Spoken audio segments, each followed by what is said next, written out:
இனிய தமிழ் சொந்தங்களே வணக்கம். இன்று ஒரு மகனாக நாம் எப்படி வாழ வேண்டும், தமிழ் என்ன சொல்லித் தருகிறது நமக்கு என்று பார்ப்போம். மகன் தந்தை காற்றும் உதவி, இவன் தந்தை என்னொற்றான் கொள் எனும் சொல். ஒரு மகன் தன் தந்தை காற்றும் உதவி எப்படி என்றால், இந்த சமுதாயத்திலே இப்படிப்பட்ட ஒரு மகனை பெறுவதற்கு அவர் தந்தை என்ன தவம் செய்தாரோ என்று சொல்ல வேண்டும். அப்படிப்பட்ட மகன்களை பெற வேண்டும், அப்படிப்பட்ட மகனாக நீர் இருக்க வேண்டும் என்று குரல் தமிழ் சொல்லித் தருகிறது. உதாரணமாக, ஒரு மாணவர் ஒரு நல்ல மார்க் வாங்கியிருக்கு, நல்ல மதிப்பெண் பெற்றிருக்காரு, மருத்துவக்கல்லூரி ஜாயின் பண்ண ஆசைப்படுறாரு. அவங்க அப்பா அவரை அந்த மருத்துவக்கல்லூரி கூப்பிட்டு போகிறாரு. அந்த பையனுக்கும் அந்த மாணவனுக்கும் அங்கே இடம் கிடைக்கிறது. ஆனால் கட்டுவதற்கு பணம் இல்லை. ஸோ அதனால் ஆகையால் அங்கிருந்து அவர்கள் வருகிறார்கள். தந்தைக்கு தீராத சோகம்.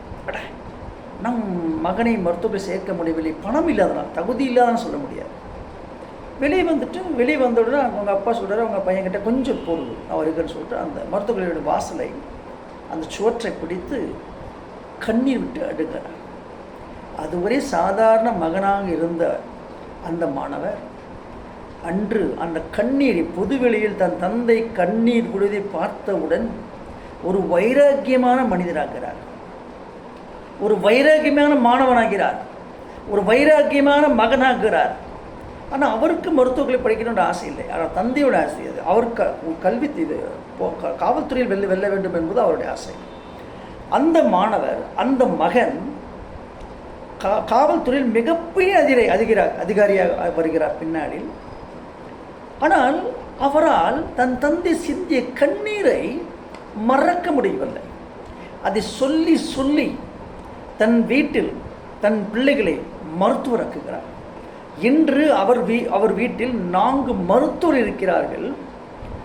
அவரால் இன்னும் அந்த தந்தையின் கண்ணீருக்கு ஒரு வெகுமதி, இன்னும் மனம் அந்த காயம் ஆறவில்லை. ஒரு மருத்துவமனையே கட்டி நடத்துகிறார். மாணவர்களே, சொந்தங்களே, சற்றே யோசித்து பாருங்கள்.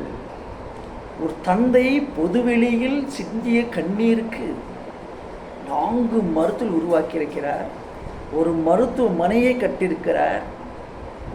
எத்தனை அது அது ஒரு காயமாக நினைத்து அதற்கு பரிகாரமாக தன் தந்தை கண்ணீரை சுற்றிய கண்ணீருக்கு ஒரு பதில் கொடுக்க வேண்டும், அதற்கு ஒரு ரிவார்ட் கொடுக்க வேண்டும் என்று அவர் செய்து நினைத்தால் உள்ளம் பூரிக்கிறது.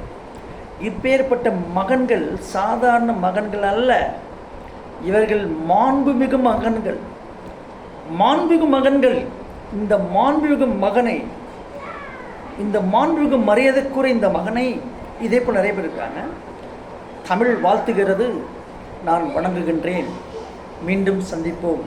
தமிழ் வாழ்க.